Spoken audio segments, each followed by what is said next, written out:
नमस्ते विद्यार्थी मित्रों। पाठ 4 कथनी और करनी पेज नंबर 19।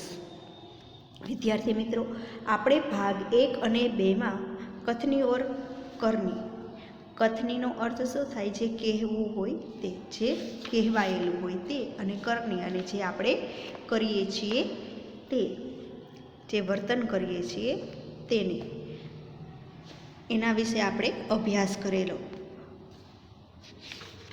कथनी और करनी जेनो साहित्य प्रकार छे निबंध, कि मानव जीवन प्रभु की अनमोल देन है। सभी प्राणियों में मनुष्य को प्रभु ने विशिष्ट शक्तियाँ प्रदान की है, इसीलिए वह संसार में बहुत ही अच्छी ढंग से जीवन यापन करता है। मगर सभी लोग हर समय सही काम नहीं करते। कई बार मनुष्य कहता कुछ और करता कुछ है। कई मनुष्य की कथनी और करनी में अंतर देखने को मिलता है। इस बात को प्रस्तुत निबंध में उजागर किया गया है कि दूसरों को अच्छी बातें सिखाना बहुत आसान है, परंतु खुद उन बातों को अपनाना बहुत मुश्किल है। दूसरों को धूम्रपान करने की सीख देने वाले प्रायः स्वयं धूम्रपान करते हैं। दूसरों को कतार में खड़ा रहने की शिक्षा देने वाले स्वयं कतार में नहीं खड़े रहते। अपने बच्चों को सच बोलने का उपदेश देने वाले स्वयं झूठ बोलते हैं। इस पाठ में कथनी और करनी का अंतर बताने वाले कुछ उदाहरण दिए गए हैं। कि विद्यार्थी मित्रों, આપણે આ પાઠમાં કેટલાક ઉદાહરણો જોયા કે ફૂલ તોડના મના હે, એમાં એક સજ્જન પુરુષ છે, એ બગીચામાં એવી પાટીઓ લગાવી દે છે કે ફૂલ તોડવાની મનાઈ છે, પણ એ જ છે એ ફૂલ તોડી રહ્યા હોય છે। ત્યાર પછી આપણે આગળ જોયું કે આગળના બે વિડીયોમાં આપણે આ પાઠમાં જોયું કે બસમાં લખ્યું હતું કે ધૂમ્રપાન કરવાની મનાઈ છે।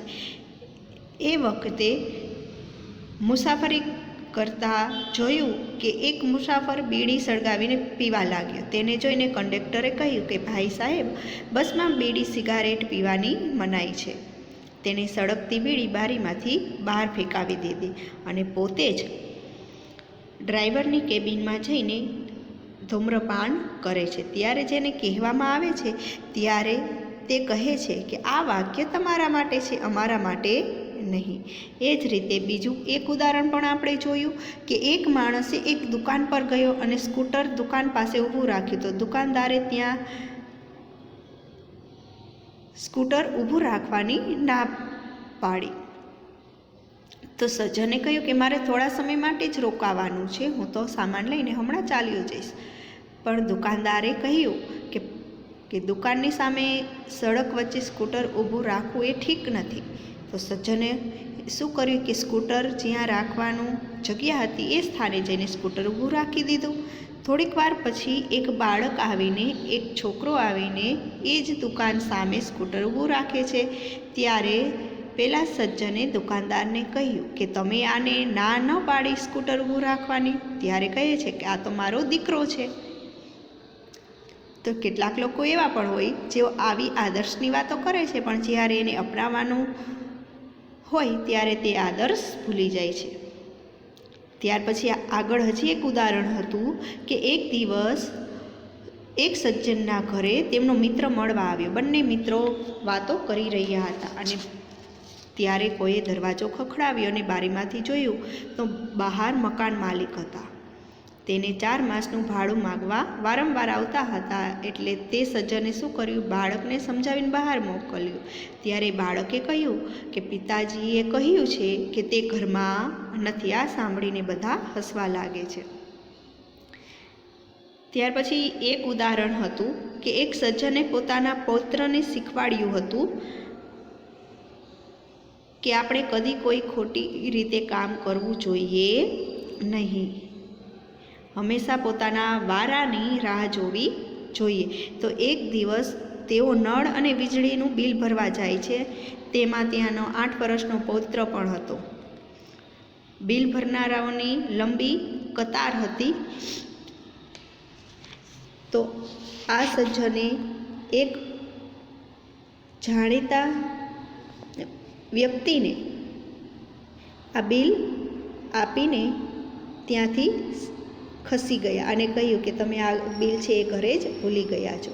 તો આ બાબત પર એના પૌત્રએ કહ્યું કે દાદાજી, તમે જ કહ્યું હતું કે આપણે આપણા વારાની રાહ જોવી જોઈએ, લાઈનમાં ઊભા રહેવું જોઈએ. આ સાંભળીને બધા લોકો હસવા લાગે છે. એટલે તો કહ્યું કે જેઓ આદર્શની વાતો કરે છે પણ તેઓ અપનાવતા નથી, તેઓ સમાજમાં હાસ્યપાત્ર બને છે, આદર માન સન્માન મળતું નથી. એટલે તો કહેવાયું છે કે હોય કથની કરની એક સમાન, જગતમાં ત્યારે મળે છે સન્માન. તો આ હતો પાઠ. ત્યાર પછી આપણે અભ્યાસનો પ્રશ્ન 1, 2,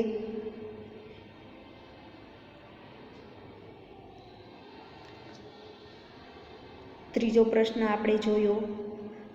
ત્યાર પછી પ્રશ્ન નંબર 5નો પેરેગ્રાફ વાંચેલો હતો, એના પ્રશ્નના ઉત્તર પણ આપણે આપેલા. ત્યાર પછી હવે આવે છે સ્વાધ્યાય. વિદ્યાર્થી મિત્રો, સ્વાધ્યાયમાં પ્રશ્ન પહેલો છે, અંદાજ अपना अपना कथनी और करनी में अंतर વિષય પર આપણે વિચાર લીખીએ કે તમારા વિચાર કથની ઓર કરનીમાં શું કહેવા માગે છે એ તમારે જણાવવાનું છે. ત્યાર પછી બીજો પ્રશ્ન છે, कथनी और करनी में अंतर विषय पर आपके दोस्तों ने जो विचार लिखे उन्हें पढ़िए. ત્યાર પછી પ્રશ્ન નંબર 3 છે, करके दिखाइए.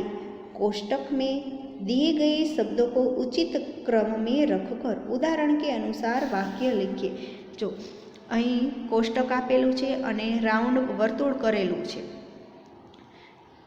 એ વર્તુળના શબ્દને આપણે વ્યવસ્થિત ક્રમમાં ગોઠવીને એક અર્થપૂર્ણ વાક્ય બનાવવાનું છે. તો ઉદાહરણ છે, ફૂલ તોડના મના હે.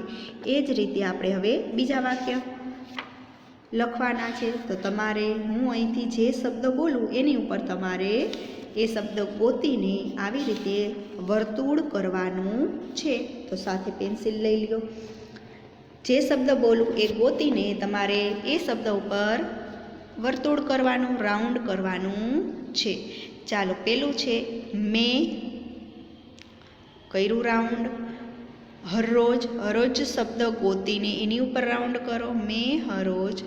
ખેલને, ખેલને શબ્દ ગોતીને એની ઉપર રાઉન્ડ કરવાનું. જાતા,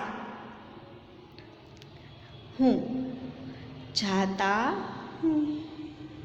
મેં હરોજ ખેલને જાતા હું. ત્યાર પછી સબકો, સબકો શબ્દ શોધીને રાઉન્ડ કરવાનું. કથની કરની, કથની કરની. બંને શબ્દ મળી ગયા, રાઉન્ડ કરી નાખો. મેં समानता रखनी चाहिए, में समानता रखनी चाहिए. मળી ગયા બધા શબ્દ. ફરી એકવાર, सबको कथनी करनी में समानता रखनी चाहिए. ત્યાર પછી ત્રીજું, वे, वे શબ્દ ગોતીને વર્તુળ કરો.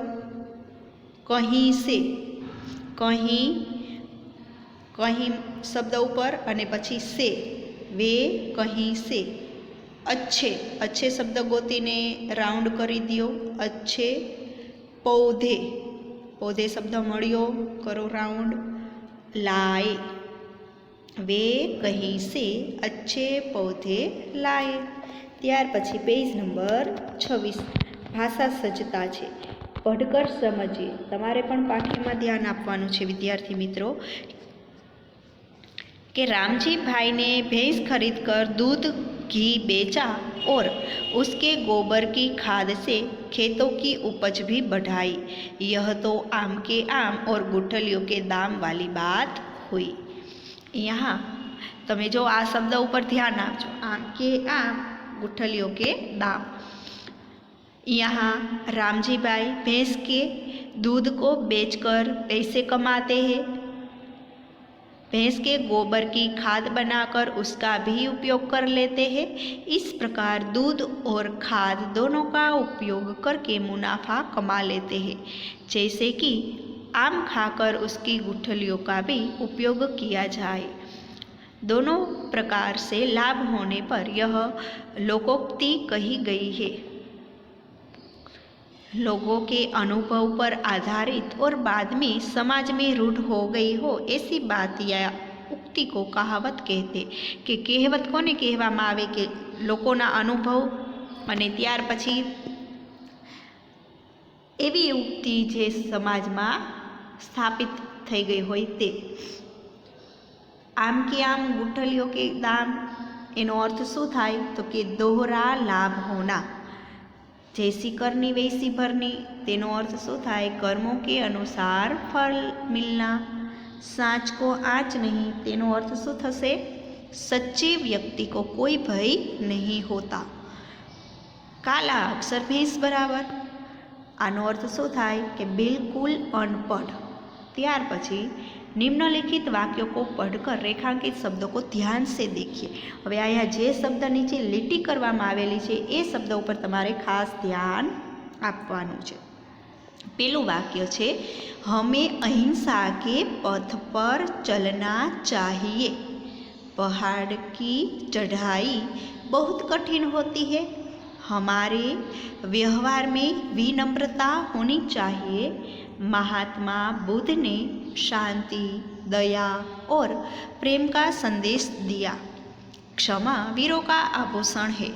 उपयुक्त वाक्यों में रेखांकित शब्द कया कया छे तो कि अहिंसा, चढ़ाई, विनम्रता, शांति, दया, प्रेम, क्षमा। तो आ बधामां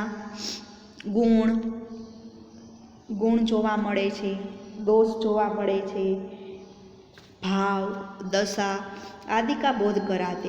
आ जेटला शब्द छे ए गुण, दोष अने भाव अने दशा ने बोध करावे छे। त्यार पछी पेज नंबर 27 पर तो आ जे छे एने शुं कहेवाय तो के भाववाचक संज्ञा। तो भाववाचक संज्ञानो व्याख्या शुं तो के जे शब्द गुण, दोष अने भाव दर्शावे तेने भाववाचक संज्ञा कहेवाय छे। भाववाचकनी संज्ञा कई छे तो कि जे शब्दमां आपणने गुण जोवा मळे, दोष, भाव, दशा वगैरेनो बोध करावे तेने भाववाचक संज्ञा कहेवामां आवे छे। અહીં હિન્દીમાં આપેલું છે કે ભાવવાચક સંજ્ઞા તો जो शब्द गुण, दोष, भाव, दशा आदि का बोध कराते हैं वे भाववाचक संज्ञा कहलाते हैं। त्यार पछी छे कि निम्नलिखित शब्दों में से भाववाचक संज्ञा के चौकोर पर सही निशान कीजिए। तमारे साचानी निशानी करवानी छे।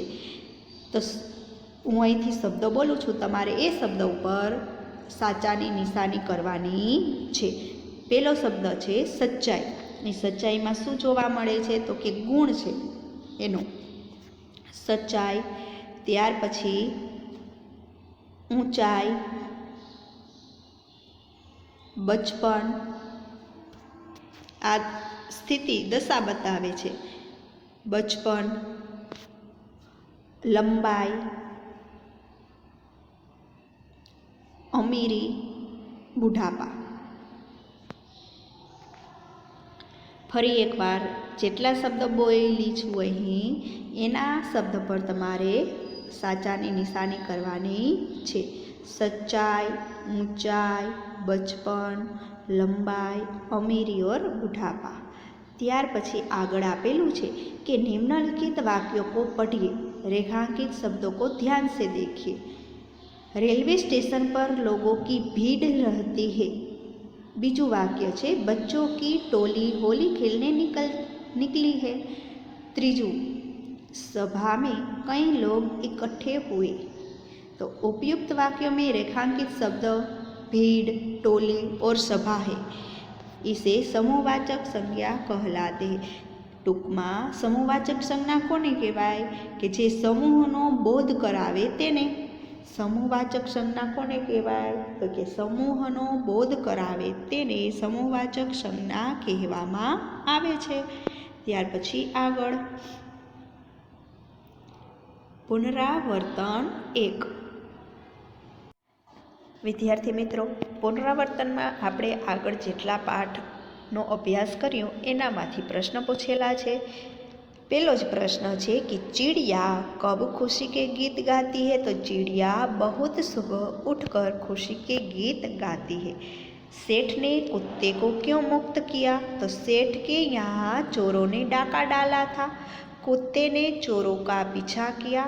चोर दूर जंगल में सारा माल जमीन में गाड़ कर चले गए। कुत्ता सेठ जी को जंगल में ले गया और भौंक कर वह जगह बताई जहाँ चोरों ने माल गाड़ा था। थोड़ा खोदने पर ही चुराया गया सारा सामान मिल गया। कुत्ते की इस वफादारी पर मुग्ध होकर सेठ ने उसे मुक्त कर दिया। तीजो प्रश्न, ईश्वर ने मनुष्य को किससे श्रेष्ठ बनाया? तो ईश्वर ने मनुष्य को अन्य प्राणियों से श्रेष्ठ बनाया। त्यार पछी चौथो प्रश्न, सेठ ने बंजारे के साथ कौन सी शर्त रखी? तो बंजारा सेठ से रुपये उधार लेने चाहता था, पर गिरवे रखने के लिए उसके पास कुछ भी नहीं था। तब सेठ ने कहा कि तुम अपना कुत्ता ही जमानत के रूप में यहाँ रख दो। जब तुम सारे पैसे दोगे तब कुत्ता तुम्हें लौटा दूंगा। इस प्रकार सेठ ने रकम उधार लेने के लिए बंजारे के सामने कुत्ते को गिरवी रखने की शर्त रखी। 5वां है कि पृथ्वी पर हरियाली कब छा जाती है? तो पृथ्वी पर वर्षा ऋतु में हरियाली छा जाती है। ત્યાર પછી નિમ્નલિખિત પરિચ્છેદ को पढ़िए और सुलेखन कीजिए। सुलेखन એટલે કે તમારે આ પેરેગ્રાફ સારા અક્ષરે લખવાનો છે। हमारे देश का झंडा तिरंगा है। विद्यार्थी मित्रों, તમે પણ સાથે આ પેરેગ્રાફ વાંચજો।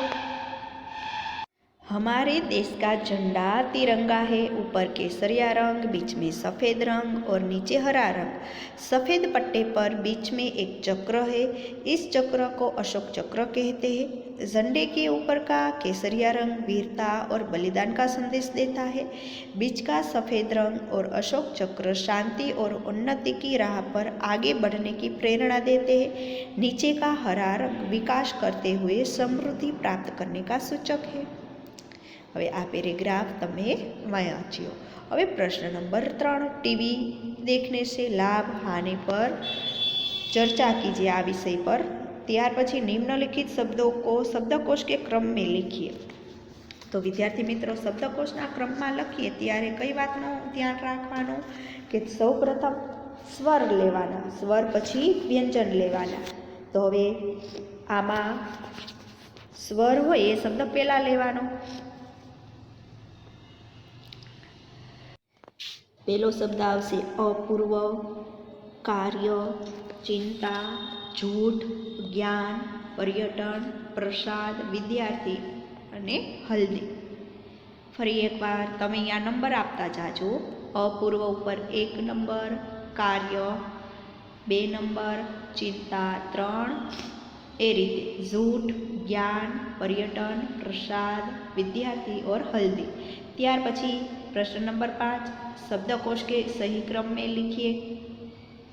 तो सौ प्रथम चंद्रिका शब्द आवशे, पहला अनुस्वार वाळो, पछी सादो चम्मच, चारण, चिराग ने चौकोर। फरीवार चंद्रिका, चम्मच, चारण, चिराग और चौकोर।